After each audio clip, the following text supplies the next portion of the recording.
Well, right now, as you'll surely be aware, fortunes are being spent on advertising various satellite TV services.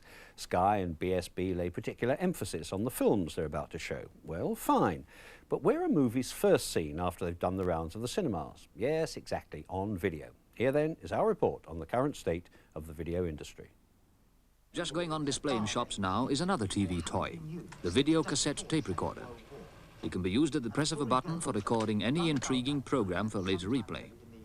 Few people could have predicted then how successful video would become. Today, nearly 3/4 of all homes in Britain have a video recorder, and the industry was one of the great success stories of the 80s. It's become a major medium of entertainment. 1 million rentals a day, perhaps 12 times as many people watching films on video as in the cinema.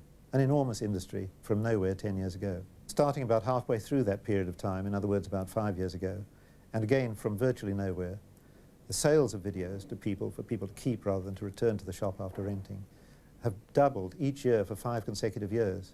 So that last year probably some 35 to 38 million cassettes were sold to the public.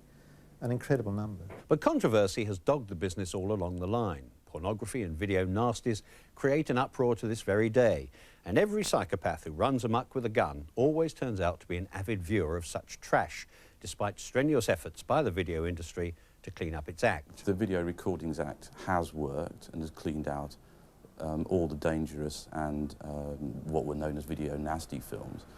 They're gone. They're not on any legitimate high street shelf anymore. It's a misconception possibly pursued to enormous lengths by newspaper proprietors that may have interest in satellite TV. Horror films, as opposed to video nasties, are of course still available, though these days comedy is far more popular. But all rental videos now carry clear warnings about their content. This film has been classified PG. That stands for Parental Guidance, which means that parents might want to check up on it before showing it to their younger children. And the new style of high street video stores shows the efforts the industry is making to rid itself of its previously sleazy image. It's video, it's entertainment, it's supposed to be fun.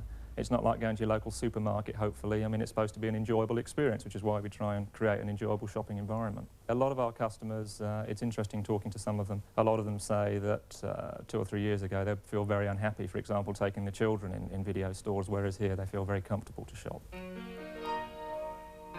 But this year, after nearly a decade of astonishing growth, the video industry has had some sharp knocks. Both rental and sell-through figures are down on last year.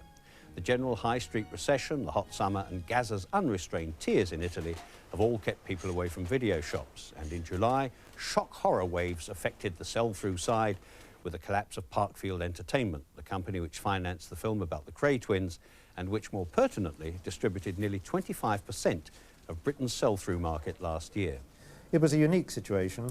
This company grossly miscalculated the number of cassettes it would sell into the all-important Christmas market at the end of last year, and they didn't succeed in selling anything like the vast numbers they had accumulated, and so they've come unstuck since. It's a sad story, it's a one-off, it's a short-term problem, and it's in no way indicative of the industry as a whole. It's merely indicative of a serious mistake made by one operator in the market. So far, press speculation that up to 10 million unsold videos are about to flood the market remains simply speculation. But the fate of Parkfield isn't the only problem the industry's facing.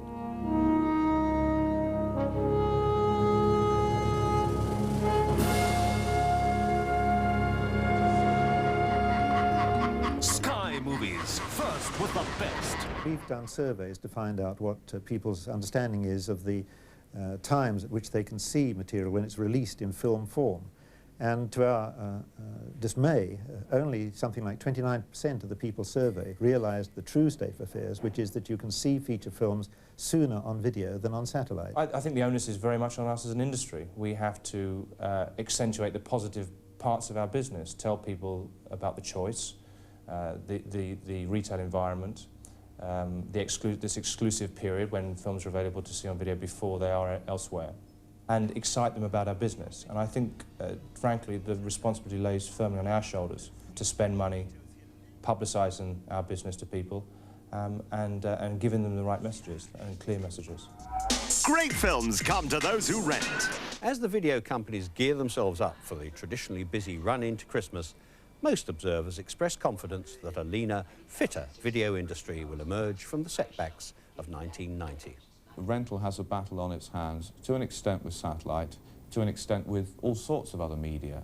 I think on the retail side, that having accepted the Parkfield situation as now part of video history and has gone and passed, that retail is just going to go from strength to strength. We'll see.